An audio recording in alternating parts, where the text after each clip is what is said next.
కొమరవెల్లి మీ చేయి దాటిందని చెప్పొచ్చా? చేయి దాటనివ్వం. చేయి దాటనివ్వం. చేయి దాటే పరిస్థితి కనుక ఉంటే అది మల్లన్న మాకు ఇంకో దారి చూపిస్తాడు. బ్రాహ్మణులు మిమ్మల్ని తొక్కుతున్నారని చెప్పొచ్చా? మరి లేదమ్మా, ఎప్పుడు కానీ ఒకటి ఏంటంటే ఆధిపత్యం అనేది ఉంటుంది. నేను బ్రాహ్మణుల గురించి లేదంటే ఒక వర్గం గురించి నేను ఎప్పుడూ మాట్లాడను కూడా.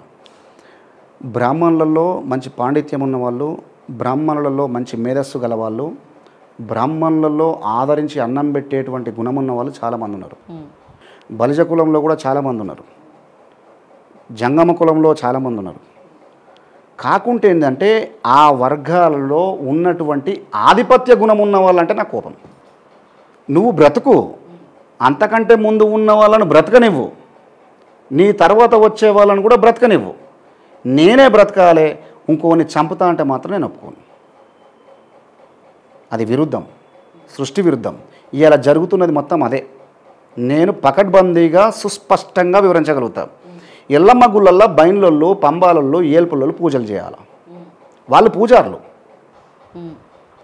మల్లన్న గుళ్ళల్లో ఒగ్గులు పూజలు చేయాలి, వాళ్ళు పూజారులు.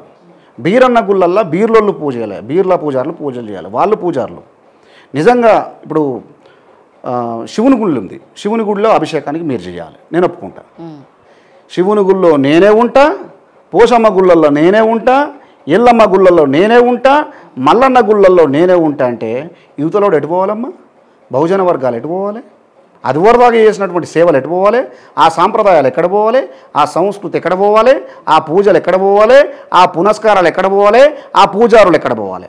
గొల్ల కుమ్మరులను తొక్కేస్తున్నారా వీళ్ళందరూ కలిసి? మరి తొక్కనివ్వమంటున్నా, తొక్కేటువంటి ప్రయత్నం జరుగుతుంది.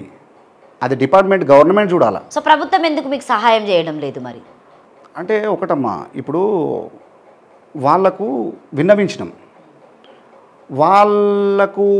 విన్నవించినప్పుడు కొద్దిగా ఫస్ట్ వాళ్ళ దగ్గర నుంచి స్పందన తక్కువైంది. స్పందన కరువైనప్పుడు రెండో మార్గం వెతుకున్నాం మేము, ఉద్యమం స్టార్ట్ చేసినప్పుడు తప్పు జరగని వాళ్ళు అయితే, తప్పు చేయని వాళ్ళైతే ఆ ఎండోమెంట్ శాఖ కమిషనరు ప్లస్ కొమరవెల్లి దేవస్థానం చైర్మన్ ఇద్దరు వచ్చి క్షమాపణలు కోరిరు కదా. ఎందుకు కోరిరు? మరి తప్పు జరిగింది కాబట్టి అది మళ్ళీ ఒకసారి రిపీట్ కానియరనే కదా. సార్ మళ్ళీ ఒకసారి రిపీట్ కానివ్వం అని చెప్పి మినిస్టర్ గారి ముందట అపాలజీ చెప్పారు.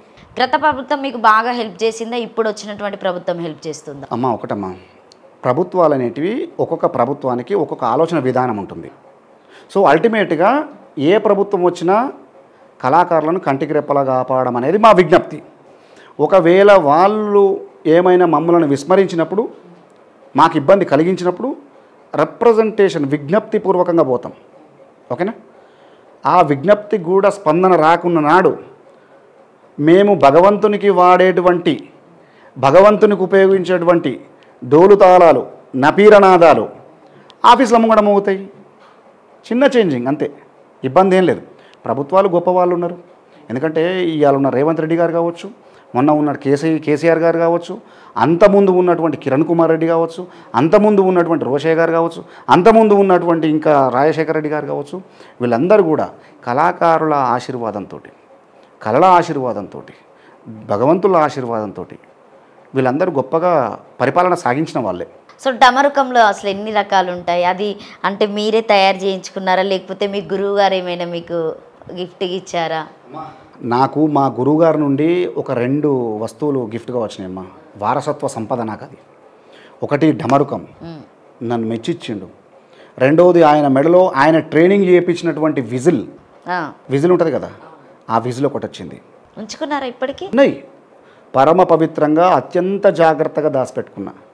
రోజు మల్లన్న పూజలో డమరుక నాదాలతోటి నేను పూజలు చేసుకుంటా.